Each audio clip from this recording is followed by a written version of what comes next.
Hello students, how are you? Very good. आइए अब हम कुछ और न्यूमेरिकल डिस्कशन करते हैं जिससे आपकी कुछ और कॉन्सेप्ट क्लियर हो जाए इस पर बेस्ड। आइए देखें नेक्स्ट न्यूमेरिकल हमारा क्या है। नेक्स्ट न्यूमेरिकल है हमारा slowing down of neutron. Neutron को स्लो करना। स्लोइंग डाउन ऑफ मतलब न्यूट्रॉन का मतलब हो गया कि एक फास्ट मूविंग न्यूट्रॉन है जिसकी काइनेटिक एनर्जी ज़्यादा है, उसको हम स्लो करना चाहते हैं जिससे उसकी काइनेटिक एनर्जी लेस हो जाए और वो न्यूक्लियर रिएक्टर में फिशन के ज़्यादा यूजफुल आ सके। आइए देखें। In a nuclear reactor a neutron of high speed 10 to the power 7 metre पर सेकेंड। न्यूक्लियर रिएक्टर एक ऐसी डिवाइस होती है या एक मशीन होती है जिसके हेल्प से हम न्यूक्लियर एनर्जी प्रोड्यूस करते हैं।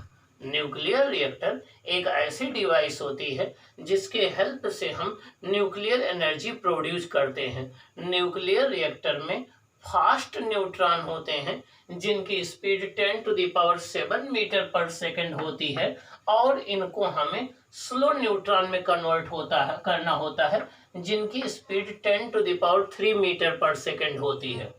Must be slowed to 10 to the power 3 metre पर second so that it can have a high probability of interacting with the isotopes of 92 uranium 235 causing it to be fission।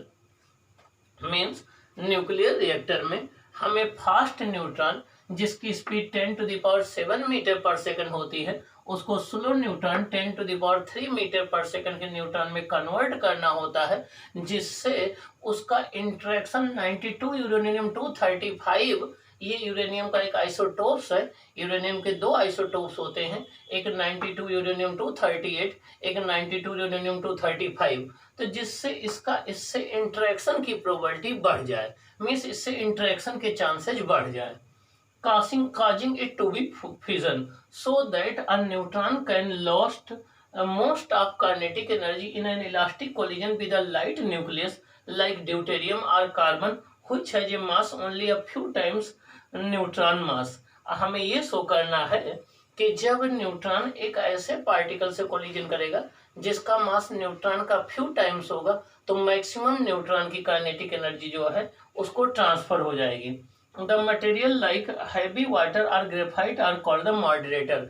ऐसे material को हम moderator बोलते हैं। क्या बोलते हैं? Moderator बोलते हैं। अब चाहे इसको क्वेश्चन को इस फॉर्म में हम भी बना लें। अब body of mass capital M, कोई एक कैपिटल एम मास की बॉडी है, एट रेस्ट, वो रेस्ट में है, is strike by a moving body of mass small M, उसको एक स्मॉल एम मास की बॉडी से स्ट्राइक कराया जाता है। Prove that the fraction of initial kinetic energy of mass small m transfer to the struck body is 4 small M into capital M upon small M plus capital M का whole square in an elastic collision. हमें ये prove करना है कि एक elastic collision में जो maximum energy transferred होगी स्मॉल एम के द्वारा कैपिटल एम को, वो होगी 4 into small M into capital M upon small M plus capital M का होल स्क्वायर। ओके, तो चाहे आपका ये क्वेश्चन पूछा जाए चाहे ये क्वेश्चन पूछा जाए, दोनों एक ही हैं। आइए हम इसको देखें कैसे सॉल्व करते हैं, कैसे इसको हम डिस्कस करते हैं। m1 equal to small M दिया गया है, m2 equal to capital M दिया गया है, u1 u है, u2 0 है क्योंकि सेकंड वाला रेस्ट में है। फाइनल वेलोसिटी होती है v2 equal to m2 minus m1 upon m1 plus m2 into u2 plus 2m1 upon m1 plus m2 into u1। तो ये हो जाएगा v2 equal to m minus m upon m plus m into 0। ये final velocity ये निकल करके आ जाएगी।